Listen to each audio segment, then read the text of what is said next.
The average American family, this is not Tim Stevens saying this is Bankrate.com and the U.S. Census Bureau, is $147,000 in mortgage debt, $30,000 in car debt, $20,000 in credit card debt. Their children go to school. They come out of school with about $50,000 in student loan debt that mom and dad have signed the PLUS loans for. So the average American family has $200,000 in debt on a mean take-home income after taxes of $3,583 a month. Here's my point. They will never pay that debt off. And it's by design. Because if I own your debt, I own you. I sincerely believe debt is the new slavery. You know, I owe, it's off to work I go is no longer a joke, it's real.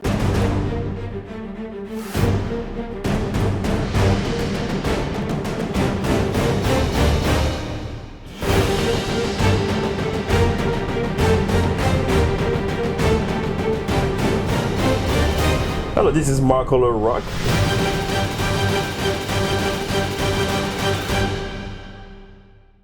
Welcome to Inside a Growing Mind. I'm Marco LaRock, your host for Inside a Growing Mind, where we interview entrepreneurs, game changer, achiever for a purpose to inspire and inform you. Today, I'm so thrilled for my guest, Mr. Tim Stevens. How are you, sir? Great. How you doing, Marco? Good to see you again. Show. Yeah. So tell us, who's Tim Stevens? Well, you know, I come from a long line of underachievers.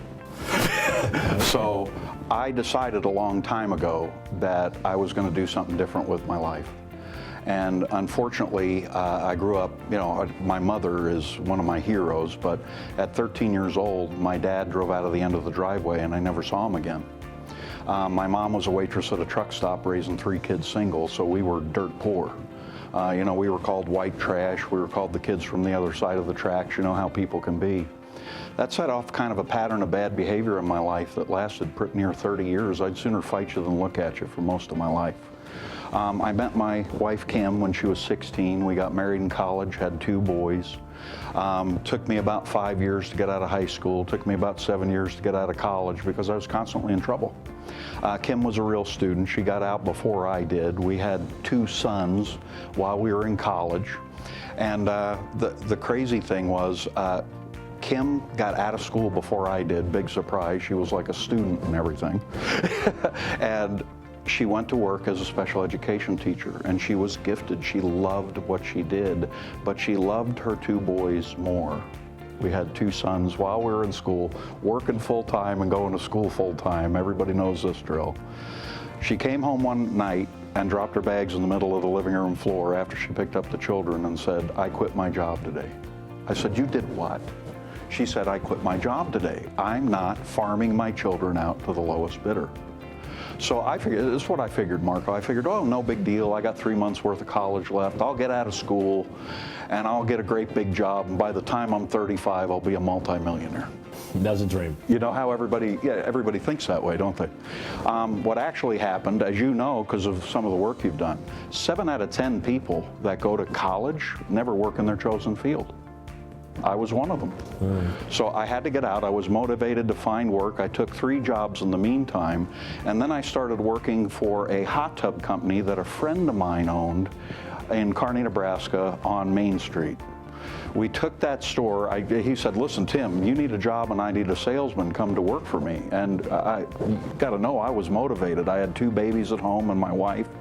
I jumped in that store and we took that store from last in the region to first in the country in sales in 1 year for a company called Hot Spring. Hot Spring yanked me out of that store, put me out on the road doing events, trade shows. That's what I did pretty much for 25, 30 years. But I missed my son's lives, so I wanted to get off the road. And that's kind of what brought me to what we're doing now. Awesome. I know you have passion for 2 things, financial literacy education Yes. and leadership. Yes. Where the passion for financial literacy education came from?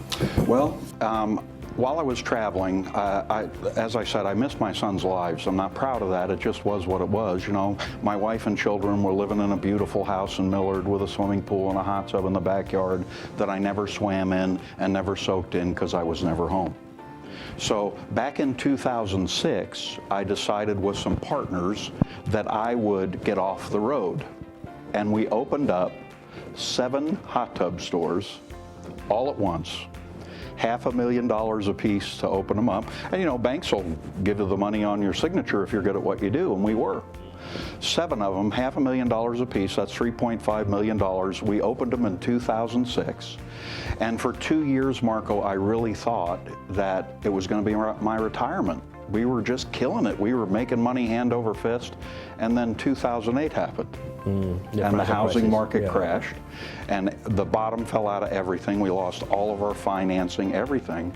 And my wife and I ended up losing our home, losing everything, and $750,000 in debt. I was then introduced to the financial fitness program that you've heard about. And we took the principles from that program, and we literally wrote the last check for that $750,000 5 years ago. By the end of this year, we'll be totally debt-free to include our home. That's about $1 million in debt that we retired in 10 years. That's amazing. And during that time, because of the leadership and leverage portion of what we train, we were able to double our income twice. So now, we have a goal. I have a goal because I know this is a fact, and you know this from your work.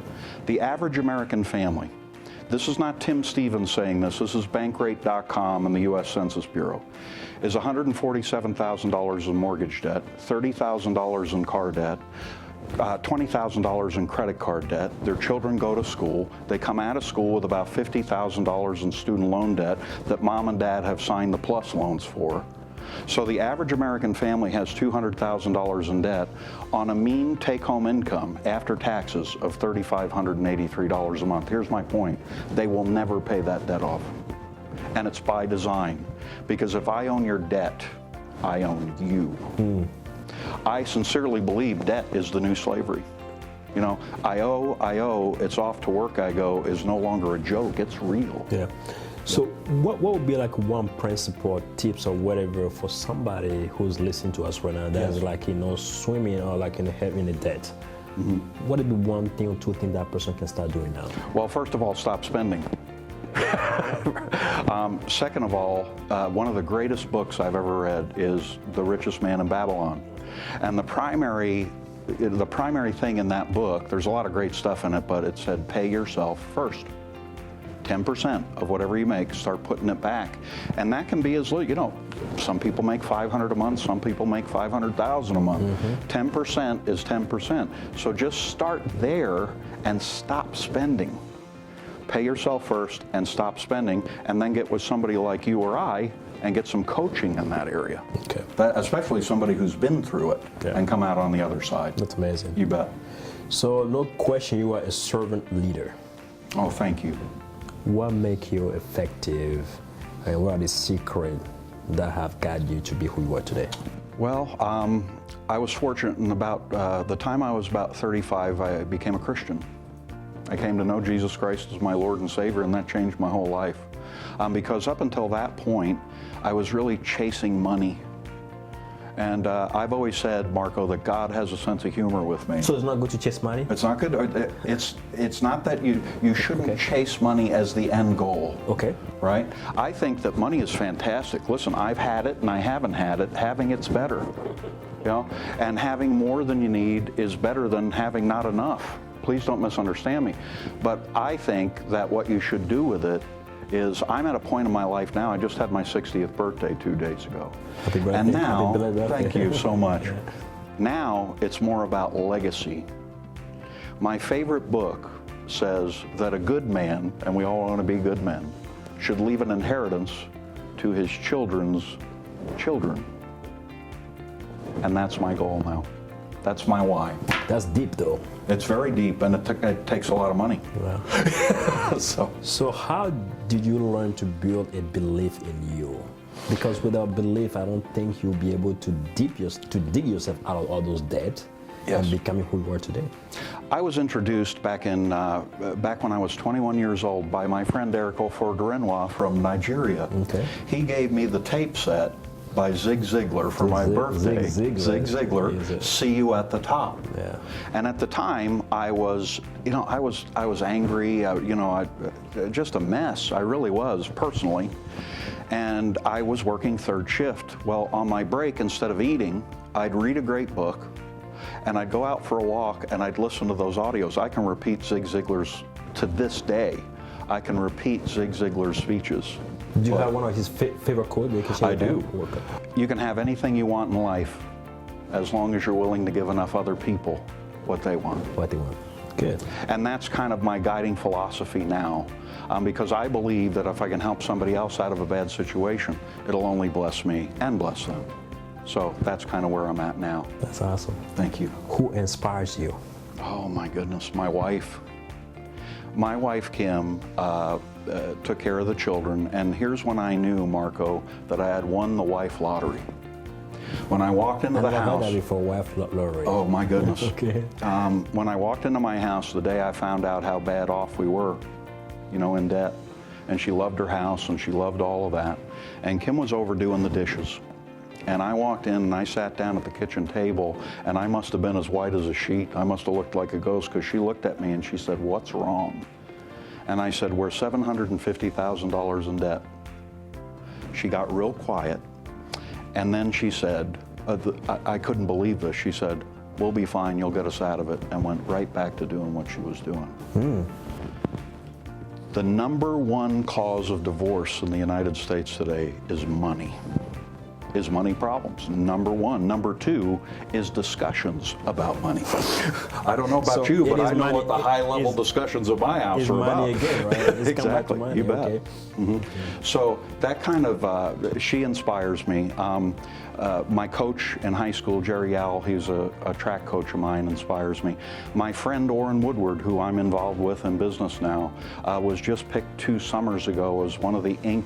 top 50 leadership and management experts in the world, and I directly mentor with him. So I don't have to pay him anything to do it. So I mean, it's just, it's amazing. So I sincerely believe that if anybody wants to change their life, to change their mindset, there's a very simple formula.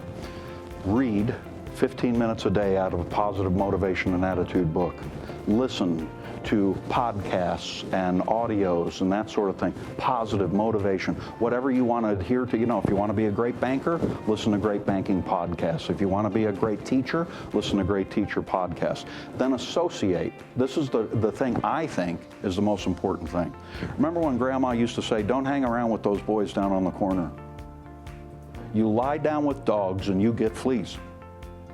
So I like to surround myself with people that have fruit on the tree in whatever area I'm trying to figure out which way to go. And in my particular case, it was finances. So I had to find somebody who had great finances and associate with them. And then most importantly, apply what you learned. You can read every book in the world. You can listen to every audio. You can get around great people. But if you're not applying what you're learning, it's kind of all for naught. You've got to apply it. If you don't have the courage to act. Exactly. You have to act. And most people today, unfortunately, because of their financial situations, because I got to tell you, I more often than not see people in a bad spot than in a good spot. The U.S. Census Bureau says that 95% of us will be dead or broke by age 65, and most of us aren't dead. There was just a thing in Forbes magazine that said the typical 65-year-old today expects, 7 out of 10 of them, expect to die with debt. That to me is a travesty. That's a travesty. And it's all because we want a bigger house or a nicer car or this or that. There's nothing wrong with those things. But the dream can't become a nightmare. You got to be able to pay for it with cash. Dream cannot become a nightmare. Yes. That's awesome. If team has a power to make one positive change in the world, what would that be? I think I'm an encourager. I think that's probably my superpower. I learned to be an encourager because I used to love Muhammad Ali. I loved him. And I know Muhammad Ali came from a very poor background. And I have to talk to myself almost like Muhammad Ali. So my wife sometimes gets frustrated with me because I'm always telling myself how great I am. And I think it stems from a childhood where I really didn't have a father figure, nothing like that. We grew up poor. So I told myself all the time how great I was. As a matter of fact, I was back cleaning out my mom's house that she had lived in York, Nebraska for, 30 years. And down in the basement of that house, when we moved from the Bronx, New York to York, Nebraska, you want to talk about a culture shock. Yeah, definitely. Okay? Down in the dungeon, I used to call it, in the basement, I had my weights. I had set up a gym. I was 15 years old, and I was taking stuff out of there, and I had painted on the wall. I completely forgot about this. I had painted on the wall, "A winner never quits and a quitter never wins," at 15 years old. And what I love about that is if I could go back and talk to that 15-year-old boy now, I'd be able to say, "Don't worry about a thing. I got this." You got this. I just got goosebumps because I can remember saying, "Oh, I hope things different. I hope things change. I hope things are different." And all change starts with you. You have to change before anything in your life will change. I hear a lot of people tell me, "Well, Tim, you don't understand my circumstances." Well, what don't I understand? I grew up poor. I was called white trash. I had nothing. I know your circumstances. I've been through health scares. We've all lost people that we love. What circumstances are we speaking of here? Because, Marco, as you know, doing what you do, I've met people that are far worse off than most of these folks that say they can't do anything with their lives. They're far worse off, and they're doing better. They've just decided to overcome whatever they're facing. That's the key, and you can't be frozen in fear. Tim, if you were to be an animal, which animal would you be? Oh, I'd be an eagle. Eagle? Whoa, look at that. Why? Be an eagle. I just think that's the most majestic thing on the planet. Okay. We used to go down to Republican City in Nebraska with my brother. He has a campsite down there. And the eagles would come in the fall when they were migrating. Oh my goodness, Marco. That's the most majestic bird on the planet. Some of those things are as big as dogs. It's insane how big they get. And just their majesty and their regalness and everything. I'd be an eagle. And I'd love to fly. Tim, what would be your last tip, advice to my audience? I'd say no matter what you're doing and no matter where you're going, don't quit. People give up too soon. One of my favorite movies of all time, I'm a movie freak, and one of my favorite movies of all time is the movie Jobs.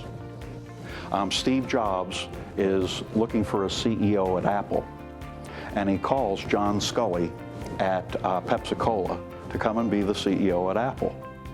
And John Scully says to him, "Steve," you know the voice, "Steve, why would I want to come to Apple? I'm making millions of dollars a year. I'm flying around in a corporate jet. Why would I want to come to Apple?" And this is the key moment in that movie. Steve Jobs says to him, "John, do you want to make sugar water the rest of your life, or do you want to help me put a dent in the universe?" I believe what I'm doing is a ministry, because so many people today are crushed with debt, and we have a way that we can take them out of it. And it doesn't cost thousands of dollars, and it doesn't cost a lot of time. It just costs effort. And I think if anybody's going to do anything for the legacy of their family, why in the world would you have a bunch of debt at 65 years old and leave your children to pay it? That's not me, and that shouldn't be anybody in the audience. We can take care of that, and there's ways to do it. Thank you so much, Tim. Thank you. Appreciate it. You bet. Nice to meet you again. Yeah.